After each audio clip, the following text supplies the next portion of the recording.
Quero convidar aqui, neste momento, a Luciana Zombini Randa. Ela é advogada, psicóloga clínica, graduada em psicologia e com aprimoramento em psicologia clínica pela FAEF de Garça, pós-graduação em arte e terapia, formação em prevenção e pós-venção ao suicídio desde 2014, pós-graduação em psicoterapia em intervenção de crise e prevenção ao suicídio, capacitação em morte, luto e pós-venção ao suicídio. Fundadora e coordenadora do Grupo de Prevenção ao Suicídio de Marília, facilitadora do Grupo de Enlutados por Suicídio em Marília, tem formação em atendimento à crise existencial e sofrimentos externos pelo Formise, em São Paulo, com reconhecimento pelo MEC. Gostaria de pedir, com muito entusiasmo, com muito carinho, vamos receber Luciana Zombini Randa.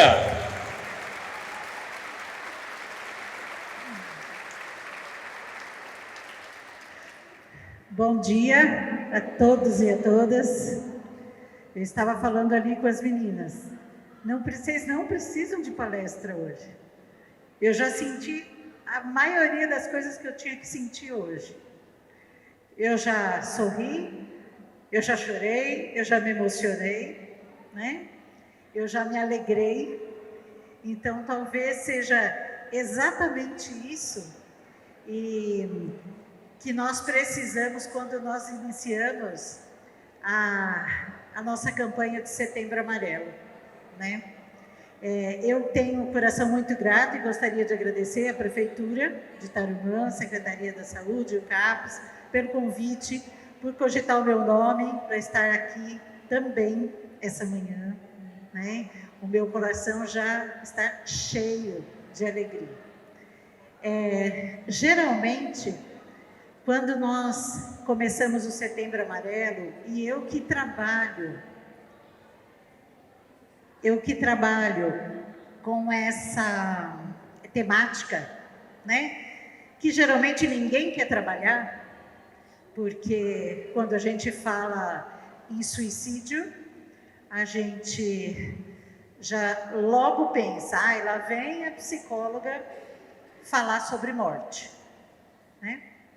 E não, quando nós falamos em suicídio, nós falamos principalmente sobre a vida. E é isso que nós temos falado agora, desde as 9 horas, sobre vida, muita vida. E eu também vim falar sobre isso, né? Eu gosto muito e gostei muito. Pedi antes de transmitirem a minha palestra no telão, eu pedi para colocarem um folder de divulgação de vocês. E eu gostaria de parabenizar a empresa que fez esse folder. Vocês prestaram bem atenção nesse folder? Se amar, será que vocês estão enxergando aqui, ó? Se amar, nós conseguiremos construir elos. Talvez, vocês estão entendendo o que eu estou falando? Vocês perceberam ali? Eles colocaram em negrito, se amar, dentro do Setembro Amarelo, ali no cantinho, embaixo da figura do rapaz e da moça que estão se abraçando ali. Se amar, nós conseguimos construir elos. Talvez seja esse o segredo. Quando nós nos deparamos em situações de sofrimento, principalmente situações de sofrimentos extremos, como é o caso do adoecimento e também quando nós falamos sobre o fenômeno do suicídio. Ok? Você pode mudar para mim, por favor? Olha, eu não sei se a minha voz é tão potente como a do Nelson, mas eu vou me esforçar, tá bom? Eu não sei como está chegando lá atrás. Se vocês não estiverem entendendo muito o que eu estou falando, se eu estiver falando muito rápido, vocês também podem vir um pouquinho mais para frente. Aí vocês me ajudam também, tá? Na comunicação. Como o Nelson falou, hoje eu estou na coordenação do Grupo de Prevenção ao Suicídio de Marília e trabalho diretamente também com essas demandas no meu consultório clínico, tá? Hoje eu gostaria de falar com vocês a respeito do acolhimento e escuta na prevenção ao suicídio. Já escutei aqui hoje um testemunho muito comovente e corajoso, né, de perdas por suicídio, né? Famílias que passaram por essa perda e que, com certeza, não foi tão simples passar por essa perda, uma vez que o luto por suicídio, ele é dos lutos mais demorados e mais doloridos que a gente pode vivenciar dentro da nossa família, dentro da nossa comunidade, dentro da nossa cidade. Tá? Então, eu trabalho também com enlutados por suicídio, lá em Marília, e tenho percebido que o acolhimento de pessoas que também sofrem pelo luto de seus familiares, ele é fundamental para que não haja e não se perpetue esse sofrimento também com aqueles que ficam, tá? E eu trago aqui uma frase da Karina Fukumitsu, que também é uma suicidologista, que ela fala: por que se calar se o falar é tão importante?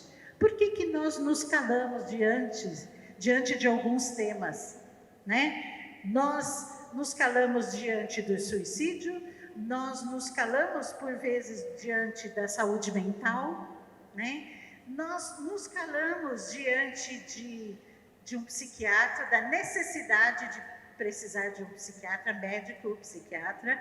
Nós nos calamos também diante de um fenômeno morte. Claro, né? Nós nos calamos muitas vezes porque nós não queremos olhar para esses fenômenos ou para esses eventos que muitas vezes nos deixam sem respostas. E o ser humano, ele é carente de respostas, ok? Nós estamos falando hoje e começamos o mês de setembro. Eu vou até dia 30 de setembro falando sobre prevenção e pós-venção ao suicídio. Agora, começo hoje, estreiei com vocês e muito com chave de ouro, viu? Vocês saibam disso. Nós estamos falando e nós vamos continuar falando sobre um tema que é cheio de tabu, cheio de preconceito, que ninguém quer falar, causa muito constrangimento, repulsa, muitas vezes medo, porque ela nos confronta com a nossa própria morte, né? Com a nossa própria vulnerabilidade diante da nossa vida, e também nos causa muitas dúvidas e muitas incertezas, ok? Quando o suicídio acontece, eu não sei o índice de suicídio aqui de Tarumã. Se vocês da Secretaria da Saúde também puderem me informar, eu também agradeço depois, né? Mas eu sei alguns índices de onde eu venho, lá de Marília, por exemplo, né? Sei os índices do estado de São Paulo, e eles não são poucos, eles são muito altos. Sei alguns índices do Brasil, que depois a gente fala aqui só numa passada, ok? Olha só, quando o suicídio acontece, quais são as nossas perguntas? Por que as pessoas se matam?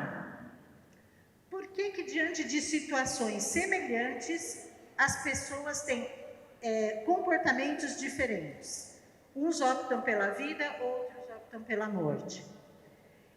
Por que para alguns a morte, ela se torna a última saída? Talvez aqui hoje, nós tenhamos a oportunidade de tirarmos alguns mitos com relação a esse fenômeno que é o suicídio. Tirar mitos, tirar mentiras, tirar boatos, né? Que muitas vezes esses boatos, eles nos impedem de correr e pedir ajuda. Por quê? Porque a gente tem muita vergonha, a gente tem preconceito, né? A gente está falando desse fenômeno aí que é tabu, ok? Então, nós vamos tirar os mitos hoje de uma vez por todas, né? Quem ameaça, não faz. Vocês já ouviram falar? Uma pessoa geralmente está em sofrimento e a família fala assim: ah, ela só está ameaçando, ela não vai fazer nada. Cão que ladra não morde, né? Opa, isso não serve para o suicídio. Aquele que ameaça, aquele que está nos comunicando que ele, porventura, possa querer tirar a sua vida, ele está falando sério e muito sério. E nós precisamos o quê? Valorizar essa fala, tá? Olha lá outro mito. Quem quer se matar não procura ajuda. Vai lá e faz. Isso é um outro mito, porque a literatura também já mostra que pelo menos 75% das pessoas buscam ajuda. Nós é que não estamos preparados nem para ouvir e nem para ofertar ajuda. Vocês, eu tenho uma notícia boa e uma notícia ruim para vocês. Se vocês nunca quiseram lidar com o suicídio, a partir de hoje vocês vão saber lidar. Eu não sei se isso é ruim ou se isso é bom para vocês. Eu espero que seja bom, ok? E a notícia ruim é que daqui para frente vocês vão ter um ouvido tão treinado que você fala assim: nossa, parece que tem um monte de gente em sofrimento do meu lado e eu nunca percebi.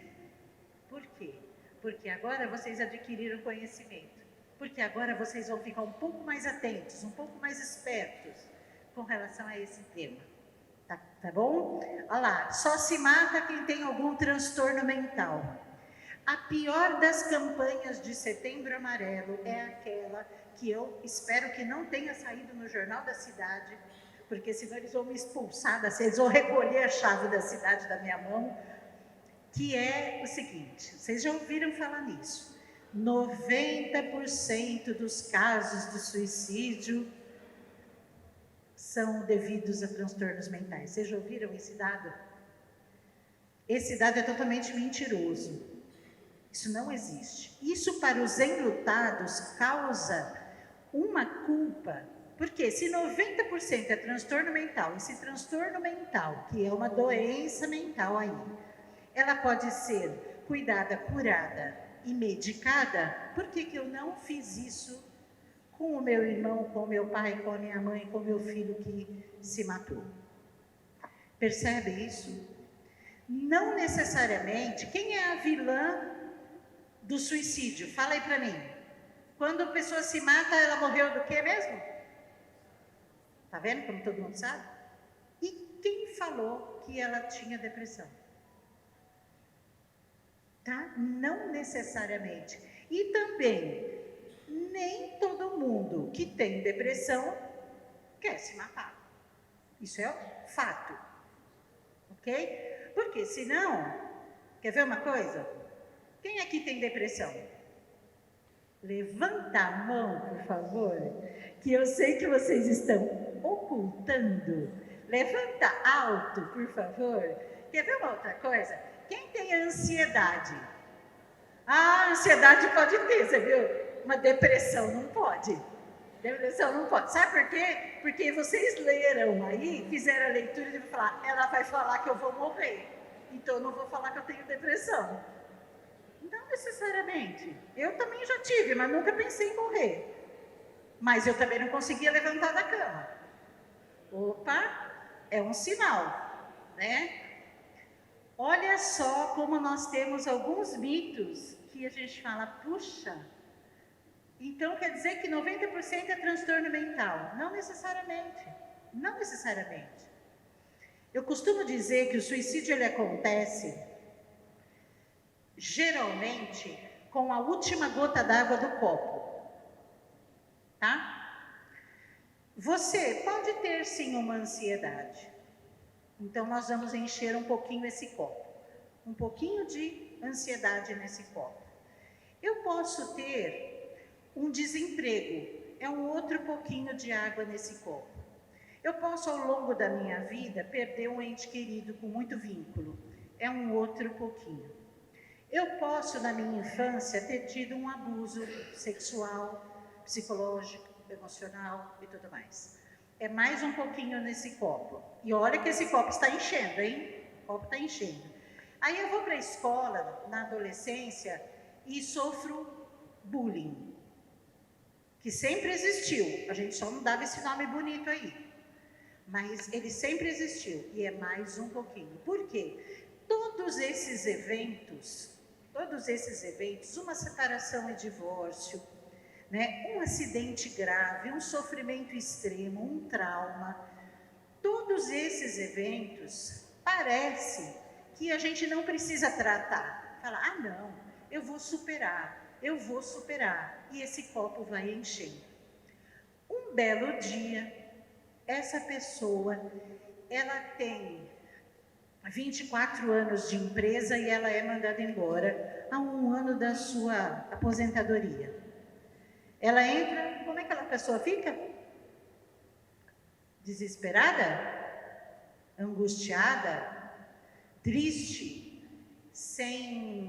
Desamparada? Sem caminho? Puxa, eu trabalhei 25 anos no trabalho e eu agora vou trabalhar em quê?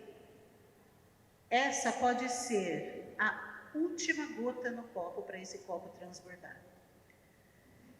Talvez, por que nós estamos aqui hoje? Nós estamos aqui hoje, inclusive, para perceber o quão importante é para nós não deixar esse copo encher. A gente ir tratando dessas coisas que vão acontecendo com relação à saúde mental, à saúde emocional, à saúde psicológica, e nós vamos abaixando esse copo. Porque quando acontece um evento desse, que pode acontecer com qualquer um, você pode perder a sua mãe ou seu pai a qualquer momento. Isso é a vida, nós temos altos e baixos, como uma montanha russa. Esse evento pode ser chamado de evento gatilho, onde ele não se matou por causa do desemprego, porque ele foi mandado embora. Ele se matou por causa do excesso de questões que ele não trabalhou durante a sua vida. Então, qual seria o meu incentivo hoje? Olhar e fazer com que vocês enxerguem como está o meu copo. Meu copo está muito cheio, meu copo está transbordando, meu copo está vazio. Como é que está o seu copo? Pense nessa resposta. Pense nessa resposta. Uma sugestão. Se seu copo estiver muito cheio, busque ajuda. Por quê? Porque nem eu, nem vocês, nós somos seres humanos, nós não somos de confiança quando passamos por sofrimentos. A gente não sabe do que a gente é capaz. Falaram aqui também que tinha uma vida normal, tinha isso, tinha aquilo, era casado, não era, uma vida normal, ninguém sabia. Mas de repente, bom, aconteceu. É exatamente que o suicídio acontece dessa forma, né? Dessa forma. E muitas vezes ele não vem anunciando esse tipo de coisa, porque ele não fala. Por isso, talvez, que o amor, né, o cuidado, o acolhimento, a escuta, sejam sim meios de prevenção ao suicídio, meios de prevenção a sofrimentos que não precisam chegar a uma dor extrema para ser cuidado, porque às vezes é tarde, e isso pode acontecer, e pode acontecer sim, na minha casa, pode acontecer na sua casa, pode acontecer na outra, né? Aí todo mundo procura uma madeira para bater, né? Aí isola, lá em casa não vai acontecer não. Deus queira que não. Mas então vamos cuidar da nossa saúde mental, ok? E emocional também, né? Vamos lá. Quem tentou uma vez, não tenta de novo. Quem já tentou uma vez, não tenta de novo. Tenta sim.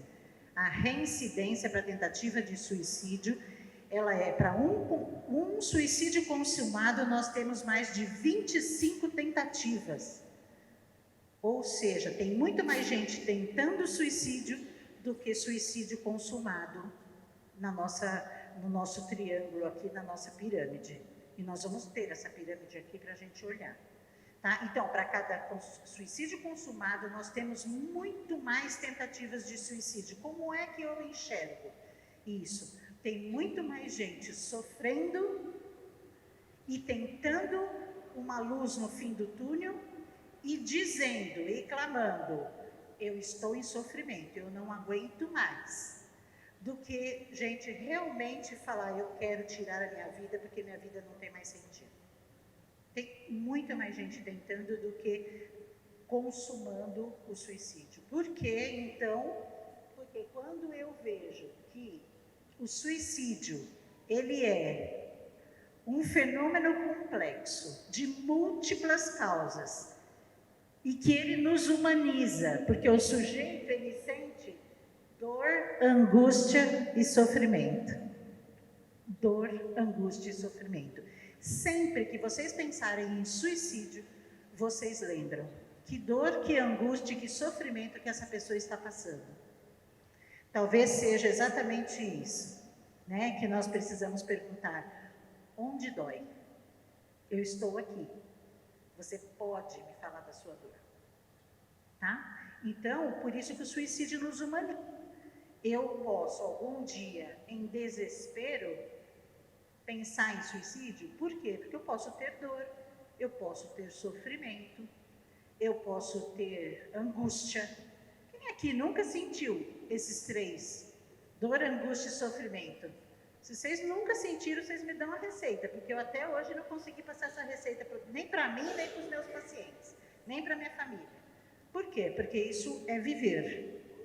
Isso é viver também. Isso faz parte da vida. Ok? Olha só, falar sobre suicídio pode ser um incentivo. Às vezes, quando nós programamos uma programação como essa, os municípios têm um cuidado. Nós vamos falar sobre suicídio no Setembro Amarelo? Como que nós vamos falar sobre suicídio? Será que isso vai ser um gatilho para pessoas em sofrimento terem ideia? Suicídio não vem de tive uma ideia de me matar e vou me matar. Suicídio vem de dor, angústia e sofrimento. Nós temos esse cuidado e nós precisamos ter esse cuidado para que, se nós quisermos fazer uma campanha de Setembro Amarelo efetiva, que acolha as pessoas. Qual é a outra efetividade de uma campanha? É que você tenha pelo menos um local de ajuda, onde você pode recorrer. O CAPS, o posto, o seu médico, a sua psicóloga, eu não sei quem vai ser a sua busca de ajuda. Mas também, nós não temos só médicos, psicólogos e enfermeiros aqui nesse público. Nós temos cidadãos comuns, como eu, como vocês, que também podem ofertar ajuda. Ou seja, essa prestação de ajuda com relação ao Setembro Amarelo é para todos nós. Todos nós podemos ser essa ajuda que as pessoas em sofrimento precisam. Todos nós. Socorrer, ou pelo menos ofertar ajuda, não é só para o profissional da saúde. Porque o profissional da saúde não consegue fazer isso. Porque às vezes o profissional da saúde não está lá dentro da escola. Quando o meu colega está de moletom com 34 graus, mas ele anda de moletom com um capuz, com uma manga até aqui, com a calça, e você fala, criatura, por que você não coloca uma camiseta e um short? Ele não põe? Por quê? O que ele está escondendo? A autolesão? Os cortes que ele faz? Agora, nós vamos chegar lá. Qual é a diferença de autolesão, que antes nós chamávamos de automutilação? Esse termo hoje, ele na literatura, ele foi extinto e hoje nós chamamos de autolesão, ok? Nós vamos ver que autolesão não é tentativa de suicídio. Eu recebo muitas mães desesperadas no consultório dizendo, meu filho tentou se matar. Eu falo, calma aí, O que ele fez? Ai, ele pegou lá, sei lá o que, e se cortou. Calma, vamos respirar. Que dor é essa? Você perguntou onde está doendo para ele fazer o corte no corpo, para ele aliviar uma dor que está aqui, na alma, no coração? Ah, não. Ah, então vamos perguntar, porque isso é dor. Isso é dor, tá? Olha lá, então nós precisamos falar de maneira efetiva e correta. Os meios de comunicação, a Organização Mundial de Saúde, ela já tem, né, normativas que ensinam esse tipo de divulgação. De você não falar sobre os meios de que a pessoa morreu, de você não colocar estampado na primeira página do jornal a pessoa morta, você não divulgar o nome da família e o nome daquele sofrimento. Por quê? Porque ninguém merece, né? Você já tem sofrimento e você aparece na primeira página do jornal. Eu tenho uma enlutada, tive, quando nós estávamos com um grupo presencial, que ela veio e ela me contou que ela ficou sabendo, ela se ausentou da cidade, isso aconteceu em Marília, viu? Aqui, ó, pertinho. Ela se ausentou da cidade um final de semana. Quando ela voltou, ela foi direto para o trabalho. Ela foi direto para o trabalho. E na mesa da recepção, assim, do trabalho, era uma clínica, alguma coisa desse sentido, ela viu um jornal. O que tinha na primeira página do jornal? A foto do pai dela, morto por suicídio de sábado para domingo. Ela ficou sabendo pela capa do jornal a morte do pai. Vocês acham que isso é humano para a imprensa querer ibope, né? Porque isso é ibope, querer ibope, né? E você fazer isso com uma filha que entrou em pleno desespero, que não podia, já era traumática a morte do pai, e ela ainda por cima ficou sabendo através. Por quê? Porque ela não foi para casa, porque estava acontecendo. Ela ficou sem comunicação alguma com a família. E ela ficou sabendo na própria empresa, quando ela chegou, na segunda-feira. Isso ninguém merece, né? Então, esse é o cuidado que a imprensa tem que ter. Quando a gente faz uma matéria, quando eu dou uma entrevista no jornal, na internet, alguma coisa assim, eu preciso saber quem é que está lendo essa matéria. Porque eu estou falando com os enlutados também, eles também leem, eles também vão ali. O pior mês para os enlutados, para aqueles que perdem por suicídio, é o mês de setembro. Por quê? Muitos gatilhos, né? Eu lembro da causa da morte, eu lembro muito. E existe muito adoecimento no mês de outubro. Por isso que a gente tem que fazer campanhas como essa, onde a gente não olha para a morte, mas a gente olha para a vida, para o cuidado da vida da gente, né? Para que a gente não faça o setembro amarelo e o outubro negro, né? Porque é assim que psicologistas avaliamos muitas campanhas de setembro amarelo só para cumprir calendário municipal e nacional. Então a gente precisa tomar muito cuidado, muito cuidado. Claro, eu entro aqui com um olhar crítico, porque eu trabalho na área, né? Mas eu quero parabenizar mais uma vez. Por quê? Porque a partir do momento que eu sentei ali, eu só vi ações humanas e humanitárias e também ouvi sentimentos de humanização e de acolhimento para pessoas. E eu não vi preconceito, eu não vi você não tem local para buscar ajuda, eu só ouvi esse movimento, busque ajuda, nós estamos aqui para ajudar, busque ajuda, dissemine essa ideia, né? Dissemine essa ideia, tem gente para escutar, ok? Então vamos lá. Quando a pessoa decide não há o que fazer, há muito o que fazer. Há muito o que fazer, nós vamos aprender hoje, ok? De forma muito didática, simples e rápida, tá? Olha aqui, tem alguns termos errados que a gente usa, que é cometeu suicídio. Vocês já ouviram isso? Cometeu suicídio. Esse termo é errado, porque o suicídio, ele não é crime, ele não pode ser tratado como crime. Quem comete algo, comete um crime, é referente a crime, e nós não devemos usar esse termo, tá? Se suicidou, se nós tivermos professores de português aqui, nós vamos começar a perceber que esse, parece que eu estou falando assim, ele se matou-se, sabe?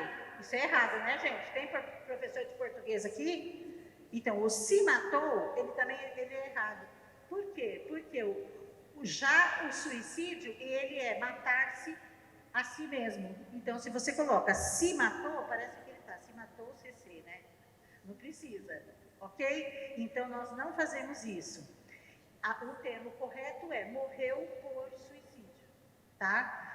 Mas eu também dou algumas palestras que falam assim, você, por favor, pode falar no Setembro Amarelo sobre prevenção ao suicídio, mas você pode não falar na palavra suicídio? Eu falo, não posso. Como que eu vou lá falar do Setembro Amarelo e não posso falar sobre suicídio? Por quê? Porque é tabu, as pessoas não querem ouvir. Tá? Então eu tenho que fazer a conscientização, aí eles entendem, aí eles me chamam. Tá bom? Vamos lá. O suicida.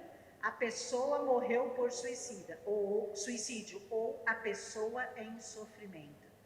Porque ele não é um suicida, ele é uma pessoa que morreu por um fenômeno que causa dor, angústia e sofrimento.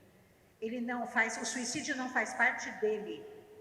Porque o suicida é como se eu falasse assim, o seu dentista. Não, ele não é o seu dentista, ele é o seu João. A profissão dele é o dentista. Então, é como se eu falasse assim, suicida, incompetente, dando adjetivo. Eu não estou adjetivando aquele que morre por sofrimento, ok? E obteve sucesso no ato. A pessoa morreu por suicídio consumado, que a gente fala, a pessoa obteve sucesso. Que sucesso é esse, gente? A gente ouve no jornal isso. Tem gente da imprensa aqui? Tem alguém que trabalha em jornal? Que pena. Queria que tivesse. Com internet, blog, também não. Então vocês espalhem essa ideia, tá, gente? Porque eu sempre falo nas cidades para falar, puxa, eu vou pegar um cara do jornal lá, para ele aprender a falar de suicídio. Porque a gente não precisa, né? Olha lá. Algo quando eu falo sobre suicídio é um ato de comunicação. A pessoa está comunicando alguma coisa. Se ela está comunicando, ela precisa falar e ter uma pessoa para ouvir, tá? A cada 45 minutos, uma pessoa se mata no Brasil. Nós ficaremos aqui mais ou menos 2 horas, pelo menos 2 mortes nós teremos no Brasil por suicídio. Isso é muita coisa. Esse número, ele está desatualizado, tá? Por quê? Porque nós não temos ainda, nesses termos, uma pesquisa oficial, tá? E esse número também é subnotificado, porque tem pessoas que morrem por acidentes, envenenamentos e ingestão de medicação, e elas não são computadas como suicídio, mas que na hora, se for fazer uma investigação, foi suicídio. Então, esses números, nós não podemos confiar neles. Por isso que eu dou uma passada nos números assim, porque são números só para a gente ter uma noção, tá? Olha lá, 2019 talvez sejam os dados mais recentes que nós temos, mais para cá agora, né? No mundo, caiu 36% o índice de suicídio. Mas olha o Brasil, está na contramão. O suicídio aumentou 7% no Brasil e só nas Américas 17%, sendo agora então considerado uma questão de saúde pública. Nós estamos com medidas de saúde pública em Marília, de políticas públicas, desculpa, em Marília, que é aumentar as grades de proteção dos viadutos. Porque será, né? Medidas óbvias.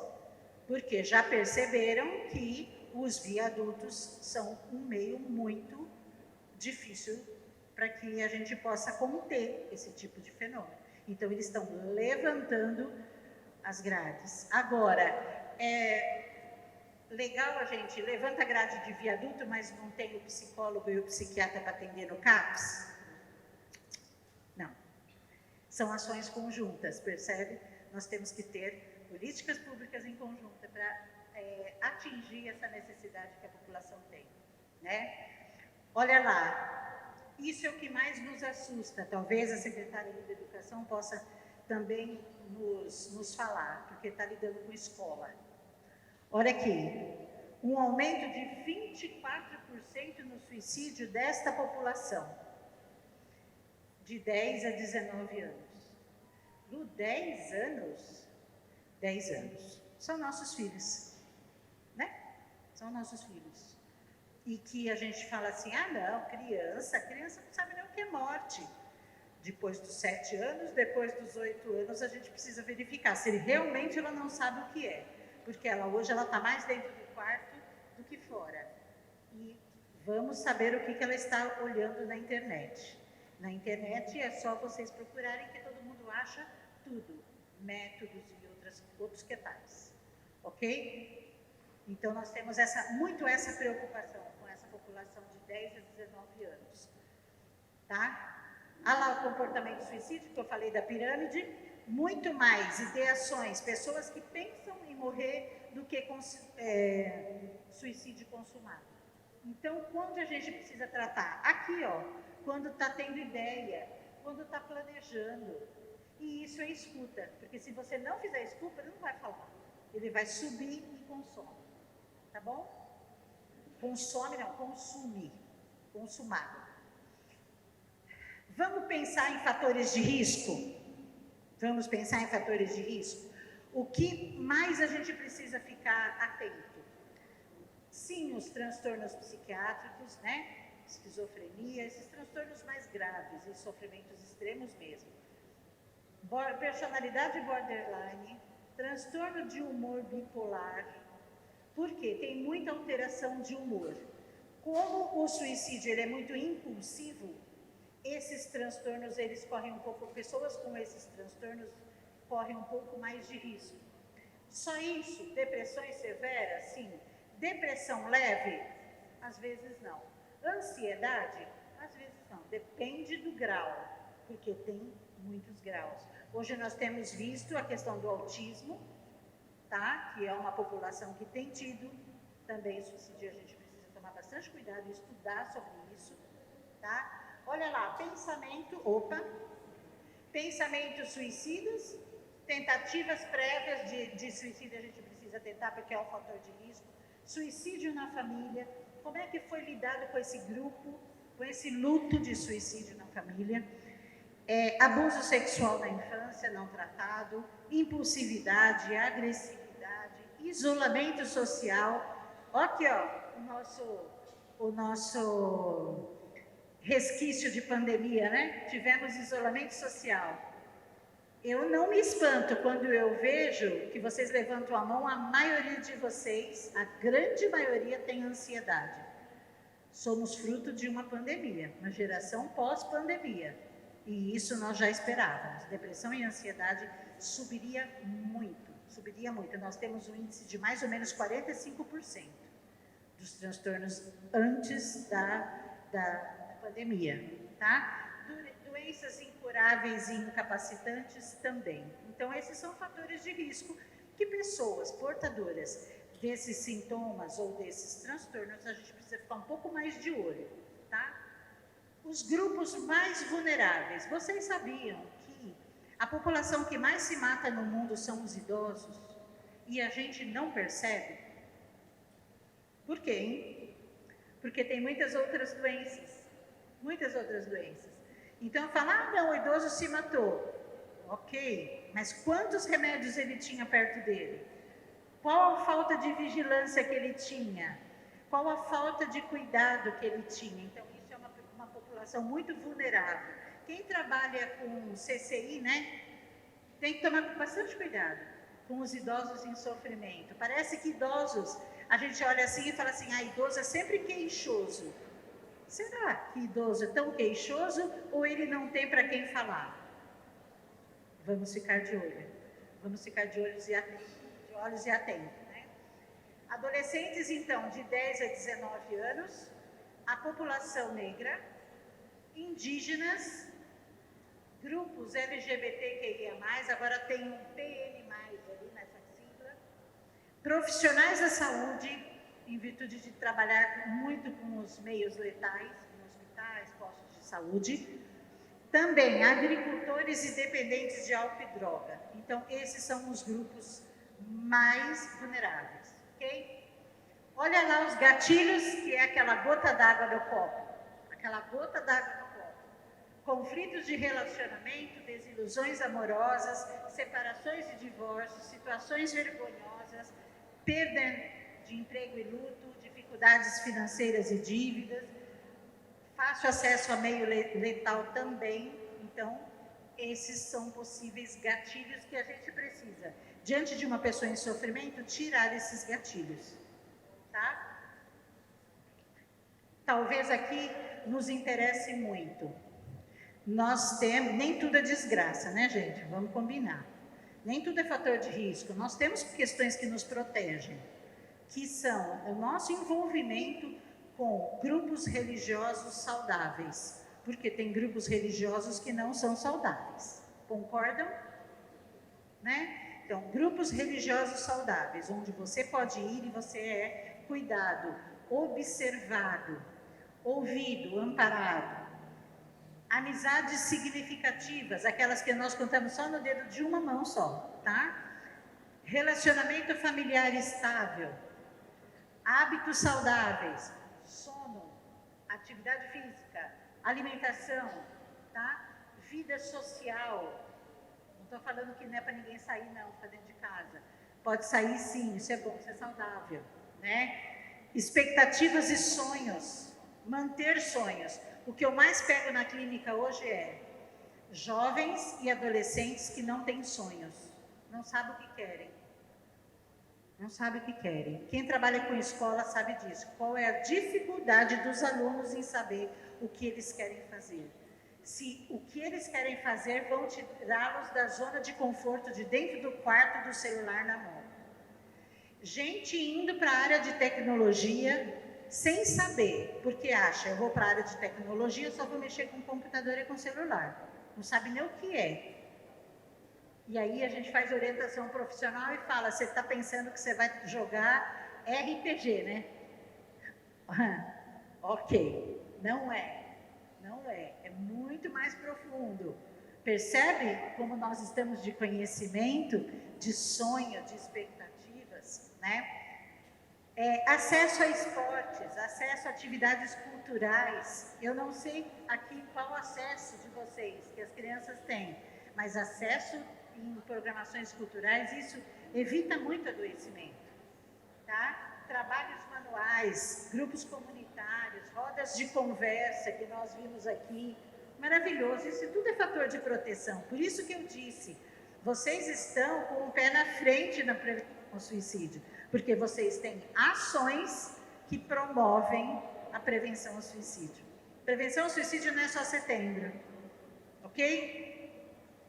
Vamos ficar de olho. Com as falas eu não aguento mais, eu gostaria de dormir e nunca acordar, né? Vocês vão se ver livre de mim. Essas falas, fica de olho, a pessoa está comunicando algo. Fiquem de olho, chega junto. 3Ds, desespero, desamparo e desesperança. Verifica se a pessoa está nessas 3 condições.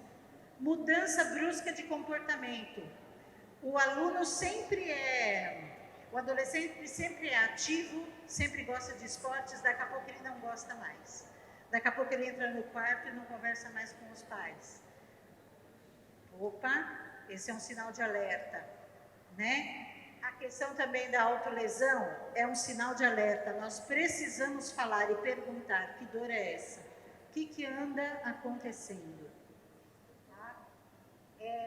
Ajuda imediata na pós-internação. Se a pessoa teve uma internação por tentativa de suicídio, essa ajuda precisa ser imediata. E orientação da família, de vigilância 24 horas, de tirar os meios que ele possa se machucar novamente. dar continuidade, proporcionar atendimento psicológico e psiquiátrico também. Tá? A autolesão também é um alerta. A autolesão, então, não é tentativa de suicídio. A autolesão é uma dor emocional que ela não consegue lidar, tá? Então, ela se corta ou ela faz qualquer outro tipo de autolesão, porque autolesão não é só corte, ok? Eu posso ajudar, sim. Cada um de vocês pode ajudar sendo proativo, perguntando o que está acontecendo, qual é essa dor. Eu estou aqui disponível para ajudar, ok? Perguntar, sim, se ele está pensando em tirar a vida, porque isso não vai matar mais ou menos ninguém, porque ele vai ter oportunidade de falar. E aí você tem oportunidade de oferecer ajuda adequada, ok? Não hesitar em proteger, né? Encaminhar para o psiquiatra ou levar para o psiquiatra ou para um psicólogo, ou para o CAPS, ou para o CRAS, eu não sei aqui agora os órgãos aí que vocês podem encaminhar, ok? E ter sempre em mãos Corpo de Bombeiros, Polícia Militar, SAMU, conforme a região, o número do CVV, que é 188, que eles têm um atendimento de escuta 24 horas, e eles orientam, dão toda essa orientação quando a pessoa está na iminência de uma prática suicida, né? Não falar, o que não falar é não banalizar, né? Não achar que é frescura, tá bom? Não opinar, isso é falta de Deus, é louco, né? Vocês já ouviram isso? A pessoa fala, isso é falta de Deus, hein? Volta para Deus, que você não vai querer morrer. Não é isso, não é isso, tá? Isso é adoecimento, isso é sofrimento. Dá sermão, né? Eu tenho problemas mais sérios para resolver, você aí com essa... Né? Minimizar o problema do outro, não. Para ele, aquilo é muito importante, muito sofrido, ok? E também essas frases de incentivo que a gente fala no senso comum, né? Pensa positivo, vira a segunda página. Quem já teve depressão aqui sabe como é difícil virar a segunda página. Sair da cama é muito complicado, é muito complicado. Não é rápido e não é instantâneo desse jeito, isso precisa de um processo, de um tratamento, e que vale a pena porque tem tratamento, né? E o tratamento, ele é efetivo. Olha só, nós estamos caminhando para o final. Só para vocês ficarem mais motivados. Mas não vai embora não, viu? Fica aí, tá? Base para a prevenção do suicídio. Depois de tudo que vocês ouviram aqui, vocês só precisam, se vocês ficarem com essas 5 letras, eu já estou feliz. Que vão perguntar para você, o que você aprendeu lá no Setembro Amarelo? Vocês vão falar assim, eu aprendi hoje e eu não vou esquecer. O OIA-EE. O que é OIA-EE? Eu preciso observar a pessoa. Observar esses sinais de risco que eu falei. Eu preciso identificar essas pessoas. Que grupo é esse? Essa pessoa é LGBT? Essa pessoa é um idoso? Ela está na faixa dos adolescentes? Ok? Eu identifico também em que situação, em que gatilhos ela pode estar passando ou tendo. Nós vamos acolher essa pessoa, né? Não deixar embora sozinha. Na escola, tem muitas escolas que erram e falam, estou mandando seu filho para casa porque ele está com ansiedade. Não faça isso, porque ele chega em casa, ele está sozinho e ele pode ser um gatilho para ele. O pai precisa buscar na escola. O padre que recebe... Temos párocos aqui? Não. Pastores? Pastoras? Também não. Isso faz parte de capacitação para esse público também. Quando a pessoa vai para a igreja e o padre manda rezar e manda embora, isso é um erro na prevenção do suicídio. Você manda rezar e fica com ele. chama alguém se ele disser, estou pensando em tirar a minha vida. Por quê? Porque quando ele vem conversar com um líder religioso, ele está buscando uma paz que ele já não tem. Aí ele adquire a paz lá e ele pode sair, criar coragem e se matar. Então, não deixe ir embora, acolha, porque ele veio ali para buscar ajuda. Ele não veio ali só para rezar, tá bom? Ou para orar, ou para ser acolhido num centro espírita, alguma coisa nesse sentido, independentemente da religião, ok? Então, ele está buscando ajuda, ele está querendo gente por perto. Acolher, escutar e encaminhar. O nosso grupo de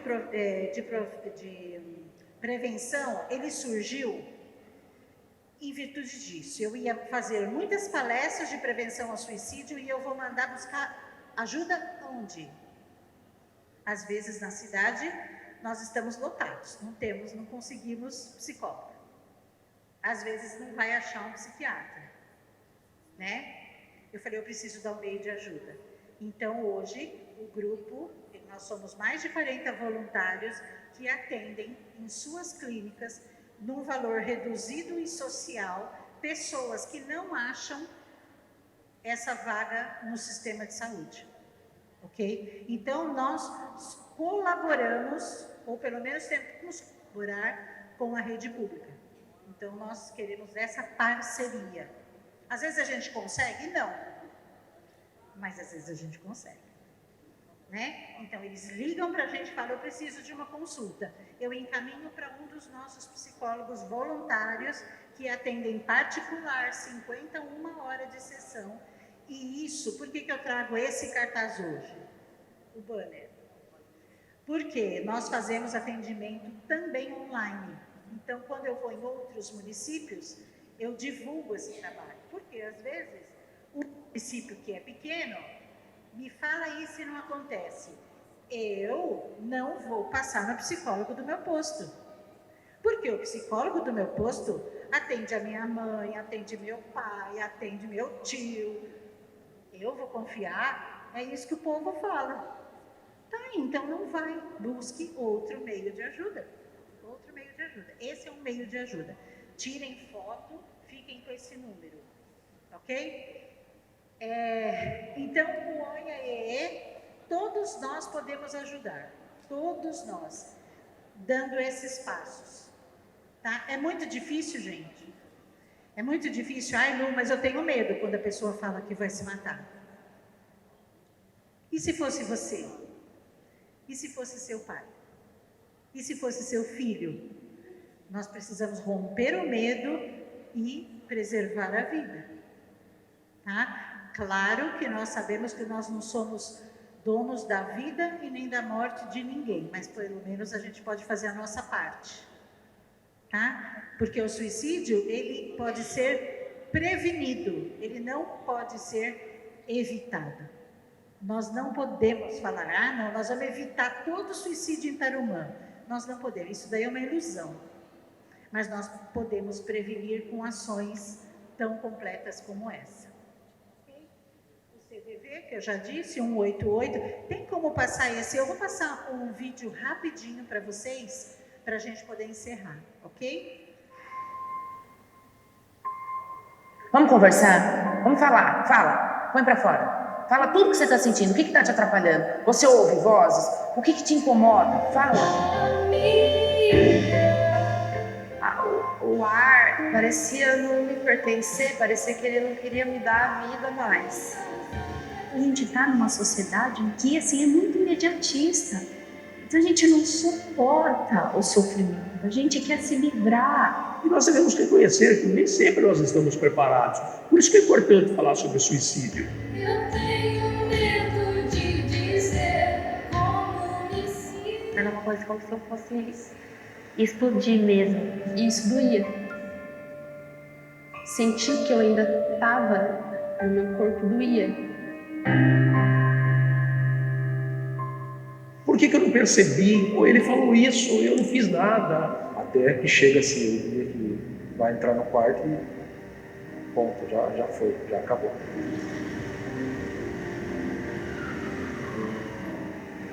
simplesmente saiu de casa, pegou o metrô e ele se jogou assim, de costas. Sem documento, sem nenhuma identidade, sem nada, sem deixar carta. Simplesmente ele sumiu. Bastante saudável. Não é falar assim, vamos curar, vamos tirar essa dor a qualquer custo. É você poder olhar para a tua dor. A verdade é que a gente quer ser só ouvido e compreendido. Bom, quando a gente chega nessa situação, a gente se pergunta muito qual o sentido da vida, né?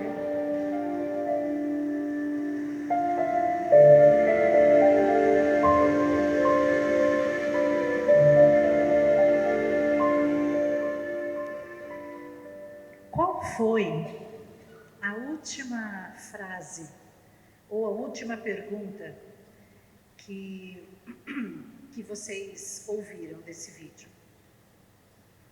Quando a gente está nessa situação, a gente se pergunta o quê? O quê? Parabéns, qual o sentido da vida? É exatamente isso. Pode voltar ali na minha... Aí. Qual o sentido da vida? Né? A secretária da Saúde já deu a minha explicação do girassol. Talvez o sentido para a nossa vida perpasse no acolhimento e na escuta. Porque nos dias nublados, nos dias ensolarados, está tudo bem, né? O girassol ele se desenvolve e está tudo bem. Agora, e nos dias nublados? Eles se voltam um para o outro para que eles possam se autonutrir. E isso, talvez a gente tenha que aprender muito para a nossa vida. Porque nós temos dias, sim, ensolarados, claro que temos. Mas também nós temos dias bem nublados, né? Nós temos dias bem nublados. Talvez se a gente possa contar com essa ajuda, ou ser essa ajuda nos dias nublados, é aí o segredo da prevenção ao suicídio. Se nós conseguirmos, nós não vamos salvar vidas, mas nós podemos guardar vidas.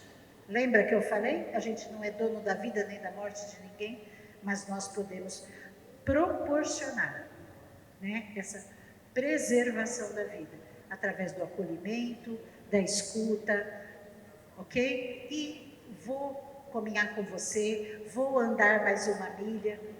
Nós temos, pós-pandemia, nós tivemos essa questão do isolamento, né? Do distanciamento.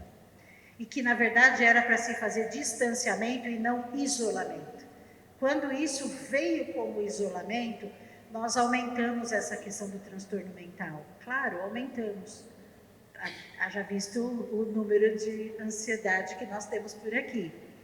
Né? As farmácias e os laboratórios amaram, porque o que temos tomado de ansiolítico por aí, antidepressivo, não está escrito, né? Mas ainda bem que tem, porque senão talvez a gente estaria numa situação muito pior, ok? Então, se nessa manhã nós conseguirmos sair daqui com o olha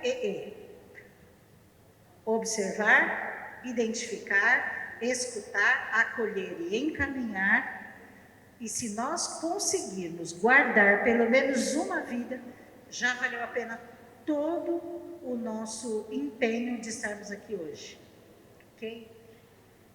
Se você teve caso de suicídio na família ou entre amigos, busque ajuda, trabalhe com esse luto, é do luto dos mais difíceis. Nós temos, sim, o grupo de prevenção ao suicídio que mantém grupos online, atendimento individual para enlutados. E também, se você conhece alguém que pensa, ou você mesmo já pensou em suicídio, aqui nós temos também esse número de acolhimento, tá? Vocês também podem procurar a rede pública da cidade, o CAPS, né, os postos e tudo mais. Eu agradeço imensamente a oportunidade.